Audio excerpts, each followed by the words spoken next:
बर' थुनलाइ आफादनि खुंगा 62थि बोसोरसालिया जुथुमानि लुफुंबाय थानाय खामानिया दासिम 60% जाफुंसारबाय।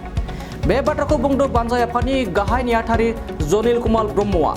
क'क्राझार जिल्ला पाटगावनि रानि खालायस्रि फोथाराव बर' थुनलाइ आफादनि खुंगा 62थि बोसोरसालिया जुथुमाजों लोगोसे क'क्राझार जिल्ला बर' थुनलाइ आफादनि खुंगा 48थि बोसोरसालिया जुथुमाखौ खुंफुंनो बे समाव आबुङै लाहार फाहार जागासिनो दङ।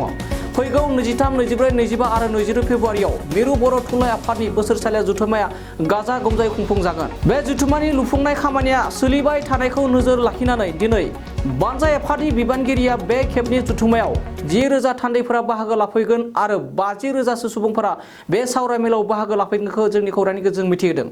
62थि ना 62थि बर' थुनलाइ आफादनि बे हाबाफारि जिहेतु खुंनो लादों, बे सायाव माबायदि खुंनो नोंथांमोना मा हाबाफारिजों साखाफारा माबायदि जाना दं दा?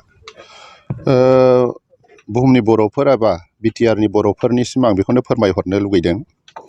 खुंगा 62थि जेनाखि बर' थुनलाइ आफादनि जुथुमा, बियो फैगौ 23, 24, 25 आरो 26 बाहाय जानो थांगासिनो दङ। दा बाहाय डेलिगेट हिसाबै जिहेतु टार्म मिटिं बियो, बेनिखायनो 2,000निफ्राय 2,500 टारगेट खालामदों आरो बाहाय दैलि जोङो बिदिनो 10, 15, 20 बिनि दैलि मानसि जागोन, बेखौ आसा खालामदों। दा बेनिखायनो आं खावलायगोन, जोङो दा थाम-थिम जागासिनो दङ, माने फ्राय 65% खामानिया आवगायबाय आरो जोङोहाय बेखौ फैगौ 22 अक्ट'सिमाव जों जाफुंसार महर होथारगोन। खुंनाय बे जायगाखौ ओरैनो मा जायगा होननानै बुङो? बेखौ रानि खालायस्रि होनो, पाटगावनि क'क्राझार जिल्लानि सिङाव थानाय पाटगावनि रानि खालायस्रि फोथार। बियो मोनसे ओंथि गोनां जारिमिनारि मोनसे जायगा। नोंथांमोना जेब्लानाखि सबिनियरा आबुं महर मोनगोन, बे सबिनियरनि थ्रयैनो बिनि डिटेल्सखौ मोनगोन, आं बेखौ फोरमायदों। बे जथुमानि गेजेरजों बर' हारिया मा मुलाम्फा जागोनखौ नोंथाङा फोथायो?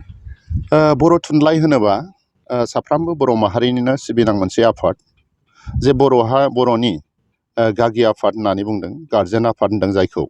दिनैहाय थुनलाइ सिबिनायनि गेजेरजों थुनलाइ लिरग्राफ्रा गोबांथार गोदोनिफ्रायनो बिबार लाइसि, माने जेन्थ'खा बायदि बायदि लिरनायनि गेजेरजों, थुनलाइ सिबिनायनि गेजेरजों माने हारिखौ बेबायदि फोजाखांबोबाय थादों आरो बे जथुमानि गेजेरजों बर' हारिया माबा मोनसे सोलायनाय बियो थारैनो जागोन। जिहेतु बेहाय टार मिटिं आरो बे टार मिटिंनि गेजेरजों, डेलिगेटनि गेजेरजों बर' माहारि थैनाय एबा थांनाय, राव थांनाय आरो थैनाय, बेफोरनि सायाव मोजांथारै सावरायनाय जागोन होननानै आं आसा खालामो। दा बेसेबांसो रायजोफोरखौ माबायदि बाहागो लाजानो नोंथाङा खावलायगोन? आं खावलायगोन, मानो होनोबा बाहाय जितु बुक फेयार जागोन, एगजिबिसन थागोन, दखान बायदि बायदि थागोन। बेनिखायनो आंथ' होनबाय थादों, ओरैनो दैलि माने 50,000आ आन्दाज खालामदों जागोन होननानै। आरो बर' थुनलाइखौ सिबिनांगौ साफ्रोमबो बर' माहारिनि दायथ'। आं आसा खालामो बुहुमनि बर'फोरा बे जुथुम्मायाव माने 100% मदद होगोन आरो बेहाय बाहागो लाफैगोन। बाहागो लाफैनायनि गेजेरजोंनो बर' माहारिनि जे इउनिटि, खौसेथि, बे जुथुम्मानि गेजेरजों दिन्थिगोन होननानै आं आसा खालामनो हायो।